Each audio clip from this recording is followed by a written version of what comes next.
दोस्तों, हमारे चैनल राधे कृष्णा यशवन में आप सभी का स्वागत है। तो आज हम बात करने वाले हैं भारत की धरती में जन्मे वीर सपूत सम्राट पृथ्वीराज चौहान के बारे में। पृथ्वीराज चौहान, जिन्हें राज पिथौरा के नाम से भी जाना जाता है, भारतीय इतिहास के सबसे प्रसिद्ध शासकों में से एक थे। उनका जन्म केवल उनकी बहादुरी और वीरता के लिए ही नहीं प्रसिद्ध है, बल्कि अपने राज्य और अपने लोगों के प्रति उनके अटूट प्रेम के लिए भी याद किया जाता है। पृथ्वीराज चौहान चमान चौहान वंश में जन्मे थे, जो एक शक्तिशाली राजपूताना कबीला था, जो उत्तर पश्चिम भारत, विशेष रूप से दिल्ली और राजस्थान के अजमेर क्षेत्र में शासन करता है। उनकी कहानी वीरता, प्रेम का एक युद्ध और त्रासदी का एक जटिल नरेशन है। उनका जीवन कई किंवदंतियों और ऐतिहासिक खातों में अमर हो गया। पृथ्वीराज चौहान का जन्म लगभग 1166 ईस्वी में अजमेर राजस्थान के किले में राजा सोमेश्वर और रानी कर्पूरा देवी के घर हुआ।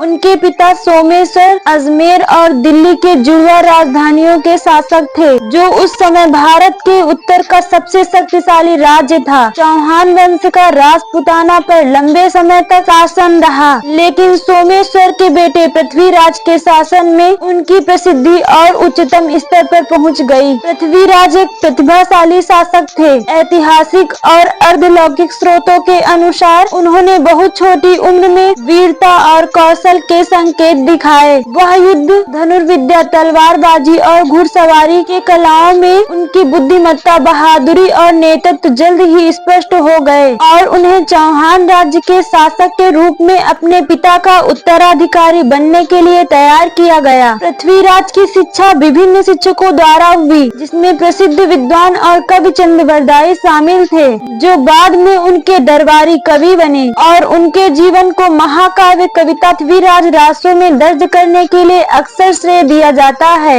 ये कविता हालांकि रोमांटिक और किंवदंतीपूर्ण कहानियों से भरी पड़ी है, उनके जीवन के बारे में जानकारी का एक प्रमुख स्रोत है। पृथ्वीराज के पिता सोमेश्वर की मृत्यु तब हुई जब पृथ्वीराज की उम्र संभवतः 11 या 12 वर्ष ही थी। उनकी आकस्मिक मृत्यु से पृथ्वीराज को राज्य के प्रबंध और रक्षा की विशाल जिम्मेदारी सौंपी। अपनी युवावस्था के बावजूद पृथ्वीराज ने चुनौती को स्वीकार किया और अपनी मां वफादार मंत्रियों के मार्गदर्शन में उन्होंने सिंहासन संभाला। कुछ ही समय में पृथ्वीराज एक शानदार योद्धा और प्रशासक के रूप में जाने जाने लगे। उनकी प्रसिद्धि दूर दूर तक फैल गई। कई अन्य राजपूत राजाओं ने उनकी श्रेष्ठता को स्वीकार किया। अजमेर में उनका दरबार अपनी भव्यता के लिए जाना जाता था, जहां विद्वान, कवि और योद्धा जुटते थे। इस समय के दौरान उन्होंने अपने जीवन भर के मित्र चंद्रबरदाई के साथ एक महत्वपूर्ण संबंध स्थापित किया। पृथ्वीराज ने अपने राज्य का विस्तार किया, संघ बनाने और प्रतिद्वंदी राजाओं को हराकर उनकी सबसे महत्वपूर्ण विजय दिल्ली का अधिकरण था, जिसे उन्होंने वंशानुगत संबंधों और सैन्य कौशल के माध्यम से प्राप्त किया। इस प्रकार वे अजमेर और दिल्ली दोनों के शासक बने।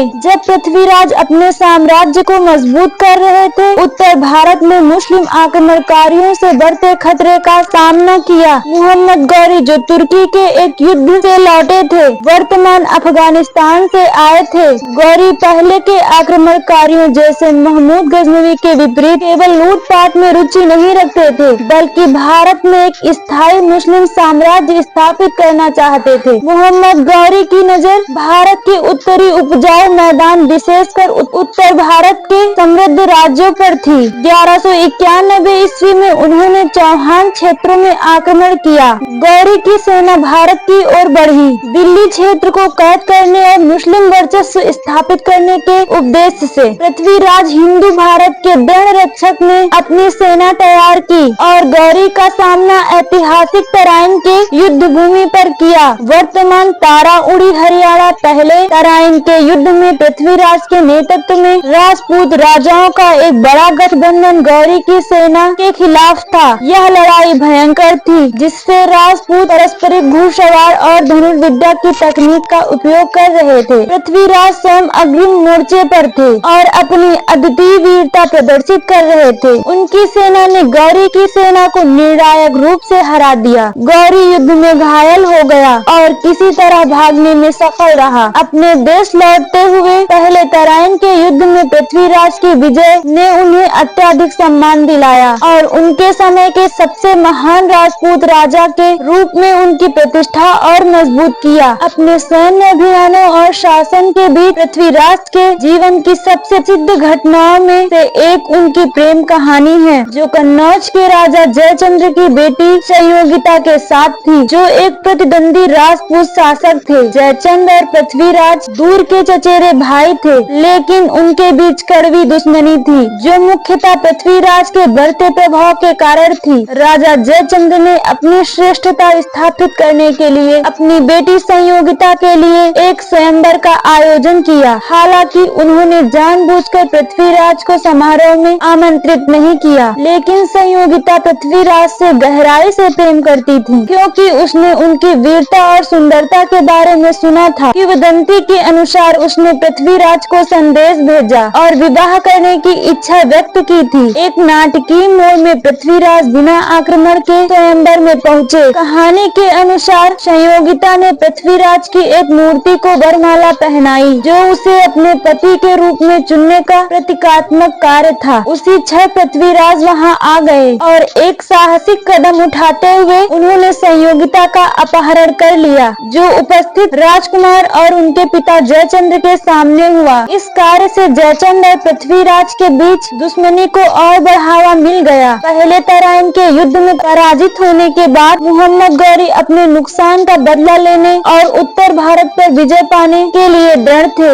वे 1192 ईस्वी में एक बड़े और बेहतर तैयार सेना के साथ लौटे। इस बार गौरी ने अपने आक्रमण की एक सटीक योजना बनाई थी और अपनी सेनाओं को एक नए सिरे के सैनिकों से मजबूत किया था। पृथ्वीराज ने फिर एक बार अपनी सेना को एकत्रित किया। हालांकि राजनीतिक परिदृश्य बदल चुका था। कन्नौज के राजा जयचंद्र, जो अपनी बेटी के अपहरण के लिए पृथ्वीराज से नाराज थे, इसलिए उन्होंने पृथ्वीराज को सामर्थ्य देने से इनकार कर दिया और जाकर गौरी से मिल गया। इससे पृथ्वीराज एक महत्वपूर्ण सहयोगी से वंचित हो गए। दूसरा तराइन का युद्ध 92 ईस्वी उसी स्थान पर हुआ जहां पहला हुआ था। पहले मुकाबले के विपरीत इस बार गौरी ने नए सैन्य रणनीतियों का उपयोग किया, जिसमें तेज तथा साहसी घुड़सवारियों का उपयोग और एक घोड़ा घड़ी की तरह पीछे हटने की रणनीति शामिल थी, जिससे पृथ्वीराज की सेना को जाल में फंसाया जा सके। राजपूत सेना वीरता से लड़ी। अंततः गौरी की सेना की बेहतर रणनीतियों और संख्या से पराजित हो गई। इस युद्ध की हार का सबसे बड़ा कारण जयचंद्र था, क्योंकि वह पृथ्वीराज का साथ छोड़कर गौरी से जा मिला और पृथ्वीराज की युद्ध नीतियों तथा उनकी सेना के सभी राज के बारे में गौरी से बता दिया। जयचंद्र की गद्दारी और गौरी के धोखे की वजह से पृथ्वीराज हार गए। दूसरा तराइन का युद्ध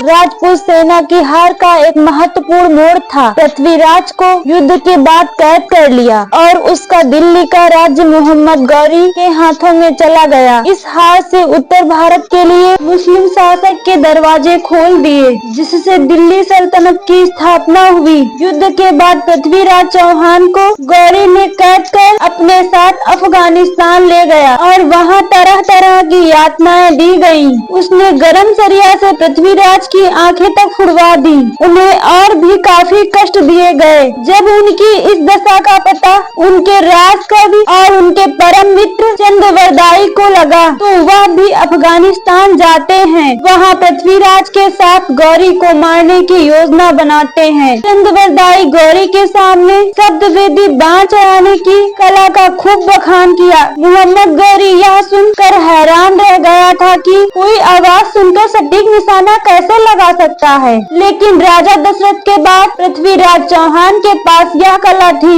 जिसे देखने के लिए उतावले मोहम्मद गौरी ने एक प्रतियोगिता का आयोजन करवाया। तब चंद्रवरदाई ने 4 बांस 24 गज अंगुल अष्ट प्रमाण का ऊपर सुल्तान है मत चूको चौहान दोहे के जरिए पृथ्वीराज को सिंहासन की सटीक जानकारी दी थी। जैसे ही गौरी से अनुमति मांगी और गौरी ने हुक्म दिया, आवाज पहचान कर पृथ्वीराज ने सीधा गौरी पर बाण छोड़ दिया, जिससे गौरी हाथों हाथ मारा गया। उसके बाद अफरा तफरी मच गई। कहते हैं पृथ्वीराज चौहान और चंद्रवरदाई ने उसी समय एक दूसरे के सीने में कटार भोंक दी, ताकि दुश्मन उन्हें पकड़कर जेल में न डाल सके। यह कहानी सुनने में तो बहुत अच्छी लगती है और मन कहता है इसी को सच माने, परंतु ऐतिहासिक कहानियों के अनुसार पृथ्वीराज को केवल कैद नहीं किया गया, बल्कि उसे गौरी ने मार डाला। उनकी मृत्यु के बाद गौरी ने पूरी तरह से दिल्ली पर कब्जा कर लिया। पृथ्वीराज चौहान की मृत्यु के बाद उत्तरी भारत में राजपूत शक्ति का ज्वाल शुरू हुआ। गौरी ने दिल्ली और अजमेर पर अपना कब्जा और मजबूत कर लिया और अपने वजीर कुतुबुद्दीन ऐबक को वहां का शासक बना दिया। इस प्रकार दिल्ली सुल्तान की शुरुआत हुई। राजपूतों ने अपने इलाकों में कुछ समय तक उनका प्रतिरोध किया, लेकिन उन्हें उत्तरी भारत का कब्जा न वापस मिला। पृथ्वीराज चौहान की याद और विरासत उनकी मृत्यु के बाद भी जिंदा रही। चंद्रवरदाई हारा लिखा गया। पृथ्वीराज रासो की कहानी को आज भी लोगों के दिमाग में जिंदा रखता है। पृथ्वीराज की बहादुरी और हिम्मत को राजपूत और हिंदुस्तान के लोग आज भी याद करते हैं। उन्हें एक बेहतरीन और आजाद शासक के रूप में याद किया जाता है। कहानी के बाद राणा सांगा और महाराणा प्रताप जैसे राजपूत शासकों को भी प्रेरित किया, जो मुगलों के खिलाफ युद्ध करते रहे। दूसरा तराइन का युद्ध एक महत्वपूर्ण मोड़ था, जिसमें राजपूतों की हार और मुस्लिम शासक की शुरुआत हुई। पृथ्वीराज चौहान की मृत्यु ने एक बड़े दौर का अंत किया, लेकिन उनका किस्सा आज भी एक प्रेरणा और हिम्मत की मिसाल है। तो यह थी पृथ्वीराज चौहान के जीवन की संपूर्ण कहानी। वीडियो पसंद आई हो तो लाइक और सब्सक्राइब करें। धन्यवाद।